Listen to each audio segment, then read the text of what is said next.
पहला पॉइंट तो यही हुआ कि युद्ध रोकना है, और दूसरा पॉइंट ये हुआ कि इकोनॉमिक नॉर्मलाइजेशन करना है, और तीसरा पॉइंट हो गया न्यूक्लियर की शर्त, जो one of the most important point है।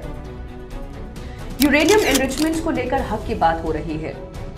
ईरान ये चाहता है कि न्यूक्लियर एनरिचमेंट उसका अधिकार है, वो ये करता रहे, लेकिन यूएस का कहना यह है कि ईरान को अपने न्यूक्लियर एनरिचमेंट प्रोसेस को तुरंत बंद करना होगा, और अभी तक जितना न्यूक्लियर एनरिचमेंट हुआ है वो अमेरिका को सुपुर्द करना होगा।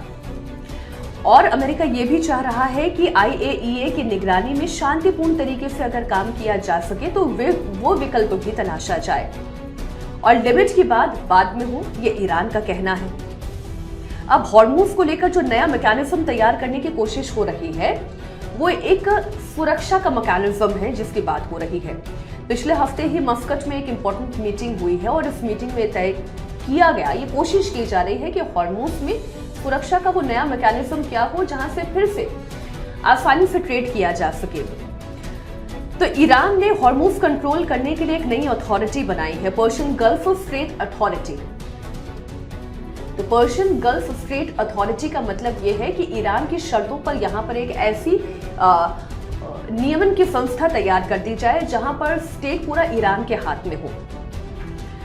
अब फीस वसूलने का भी जो प्लान तैयार किया गया है ये भी ईरान का ही प्लान है, जहां पर वो टोल वसूलना चाहता है इस स्ट्रेट से गुजरने वाले हर जहाज पर।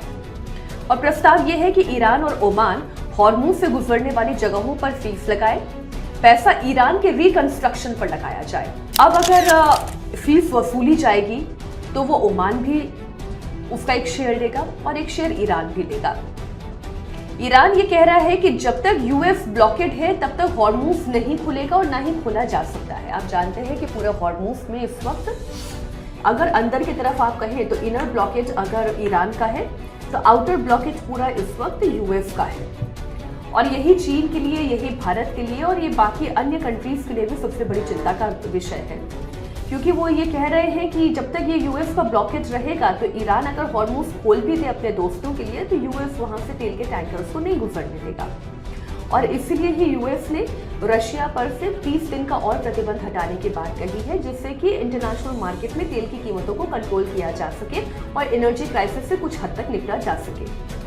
तो आप ये समझ रहे हैं कि ये पूरा straight of Hormuz United states of America के लिए कितना इंपॉर्टेंट है। इसलिए कि वो ब्लॉकेट नहीं हटा रहा है, दूसरा वो ये जानता है कि अगर वो ये ब्लॉकेट हटा देगा तो ईरान जिस पर्शियन गल्फ स्ट्रेट अथॉरिटी की वो बात कर रहा है, जहां से हर गुजरने वाले शिप पर वो चुंगी वसूलने की बात कर रहा है, उसमें दुनिया को बहुत बड़ा नुकसान हो सकता है।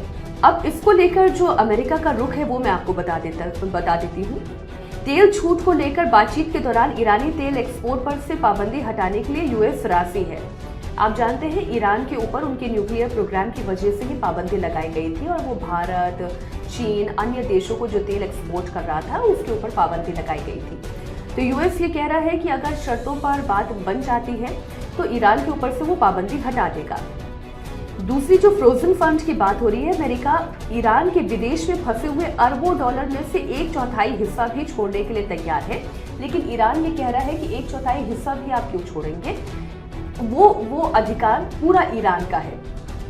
अच्छा, न्यूक्लियर को लेकर तीसरा पॉइंट ये है कि न्यूक्लियर को लेकर नरमी चाहिए। यूनाइटेड स्टेट्स ऑफ अमेरिका कुछ शांतिपूर्ण एक्टिविटी में न्यूक्लियर एक्टिविटी के लिए तैयार है।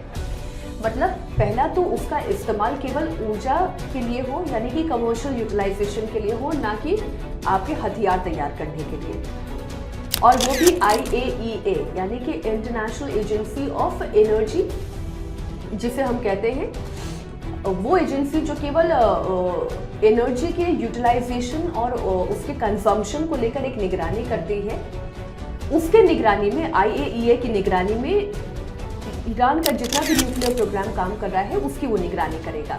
अब इसके ऊपर बात कितनी बनती है, कितना इसका असर दिखाई देता है, वो आगे की बात है, क्योंकि बात बनते बनते बात हमेशा से बिगड़ती चली जाती है।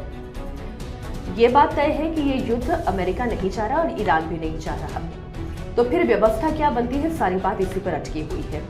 और जब तक नई व्यवस्था नहीं बनती है तब तक एनर्जी का संकट है।